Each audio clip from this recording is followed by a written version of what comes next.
Bonjour, je suis Abakar, votre prof particulier et mentor scolaire. Aujourd'hui, je suis là pour vous tenir ma première session de coaching scolaire en ligne avec une thématique très intéressante.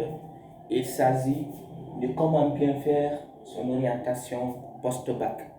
Une thématique, comme je l'ai dit, très importante et qui a l'air actuelle. Alors pour commencer, sachez que l'orientation post-bac est un moment clé puisqu'il prépare l'avenir et conditionne une partie de la vie professionnelle du bachelier. Il est donc essentiel de préparer votre orientation avec méthode et organisation pour éviter de risquer des choix hasardeux. Ainsi, pour ce faire, voici quelques conseils utiles à appliquer pour mieux s'orienter. Conseil numéro 1, vous devez penser large, nos limites, nos stress. Lors de votre orientation, cher bachelier, pensez à toutes les perspectives possibles, car aucune idée n'est stupide ou mauvaise. Oubliez le passé, la pression parentale ou la pression sociale de vos amis ou de vos proches. Mais pensez d'abord à vous-même et à votre vie, car le bonheur passera en partie par votre réussite professionnelle. Il est donc passé pour votre formation. Pensez donc largement sans contrainte de temps, d'argent et sans contrainte géographique. À l'idéal, demandez-vous qu'avez-vous envie de faire dans la vie. Pour aller plus loin, voici quelques questions à vous poser, cher bachelier, pour apprendre à vous connaître afin de guider vos choix. Première question. Demandez-vous quels sont vos centres d'intérêt. Quels sont vos goûts et vos motivations pour telle ou telle filière. Deuxième question. Demandez-vous quelles sont vos compétences scolaires. Troisième question. Posez-vous à savoir quelles sont les matières que vous préférez beaucoup et pour quelles raisons. Quatrième question que vous devez vous poser. Demandez-vous, est-ce que vous avez un esprit de synthèse ou un esprit d'analyse? Cinquième question, vous devez savoir, est-ce que vous aimez les concepts ou bien les activités concrètes? La sixième question à se poser, vous devez savoir quel type d'études vous conviendrait. Est-ce des études professionnelles ou des études généralistes? Dans une école ou dans une université? Et combien d'années êtes-vous prêt à consacrer? Septième et dernière question que vous devez vous poser, vous devez être capable de savoir qu'est-ce que vous voulez devenir dans l'avenir après vos études universitaires. Deuxième conseil, il s'agit d'être mégalo. Vous devez être mégalo et de viser haut. Oui, il est important de connaître ses limites et d'être réaliste dans le choix de ses filières, mais il est aussi très important de rêver et d'avoir de l'ambition pour ses idées d'orientation. Parfois, par manque d'assurance, nous ne voyons pas à nous des grands projets et c'est vraiment dommage. C'est vraiment dommage, je dis, de ne pas aller plus loin et de laisser donc s'envoler facilement ses rêves. Alors visez haut, cher bachelier. Une fois trouvé votre voie, vous pourriez être surpris de vos capacités et de votre volonté. Si vous êtes motivé, vous y arriverez. Troisième conseil, définissez vos envies de secteur puis de métier. Certes, il est dur à 18 ans ou 20 ans de savoir précisément quel job sera le vôtre. C'est normal. Mais lors du choix de vos filières, débrouillez-vous pour définir des structures, des secteurs ou des domaines d'activité que vous appréciez et puis vous aurez le temps d'affiner votre réflexion pour ensuite cibler un job particulier. Votre réflexion pourra ensuite cibler, comme je l'ai dit, un job particulier dans le futur. Par exemple, si vous aimez les travaux publics, le cinéma, les finances, envisagez des études liées à ces secteurs. Attention, ne vous arrêtez pas. Ne vous arrêtez pas au premier domaine trouvé, mais identifiez-en plusieurs pour enfin faire le meilleur choix après analyse. Le quatrième conseil que je m'en vais vous donner, il s'agit d'identifier une blacklist de vos contre-envies.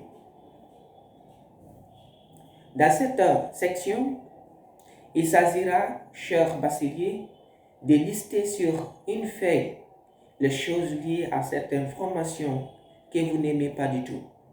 Par exemple, des choses comme je déteste les chiffres, le travail d'équipe m'énerve, négocier me stresse, être comptable, c'est trop abstrait comme métier. Vous trouverez peut-être bizarre ce conseil numéro 4, mais faites-le car ça vous aidera lors de vos choix d'éliminer ces filières qui n'ont aucun lien avec vos centres d'intérêt personnels. Le cinquième conseil, vous devez mesurer votre envie de formation. Et pour cela, essayez de répondre à ces quelques questions. Demandez-vous si vous êtes prêt à faire des études à longue ou courte durée. Demandez-vous également si vous êtes pressé d'arriver sur le marché de l'emploi ou non. Il est très important cela, car ça vous permettra de connaître vos envies et capacités afin de mieux choisir la formation adaptée à votre goût. Sachez que plus vous avez de diplômes et plus longues sont vos études, plus généralement vous aurez des possibilités d'emploi par la suite. Le sixième conseil, choisissez jusqu'à 10 alternatives de formation ou voire plus. Dans cette partie, chers bacheliers, vous devez vous renseigner sur les formations adaptées au secteur et métiers dans lesquels vous envisagez évoluer après votre cursus universitaire. Allez rencontrer des amis, des frères ou des proches qui évoluent déjà dans les secteurs de vos rêves et demandez leurs conseils. Sélectionnez et hiérarchisez par ordre de préférence vos envies de formation. Prévoyez ainsi jusqu'à 10 options ou filières allant du plus ambitieux au plus facile. Il est important de noter que si vous n'avez pas une grande idée précise de ce que vous voulez faire, vraiment, prévoyez alors de faire une formation généraliste. Ainsi, vous aurez un large panel de métiers possibles au fur et à mesure de vos études et vous pourrez vous spécialiser et choisir un métier dans le futur. Le septième conseil, vous devez écouter les autres, mais c'est à vous de choisir. Pendant toute la période de votre réflexion sur le choix de vos filières, vous devez aller, comme je l'ai dit, vers les autres pour récolter de l'information et poser vos questions. Vos parents, vos professeurs et les étudiants qui suivent déjà les formations que vous voulez faire sont les gens qu'il faudra rencontrer car ils auront forcément des conseils à vous donner. Mais sachez quand même, au final, c'est à vous de réfléchir, mûrir et de décider. À personne d'autre, je dis bien à personne d'autre. Ne laissez personne prendre une décision à votre place. Le huitième conseil, vous devez analyser votre futur marché d'emploi.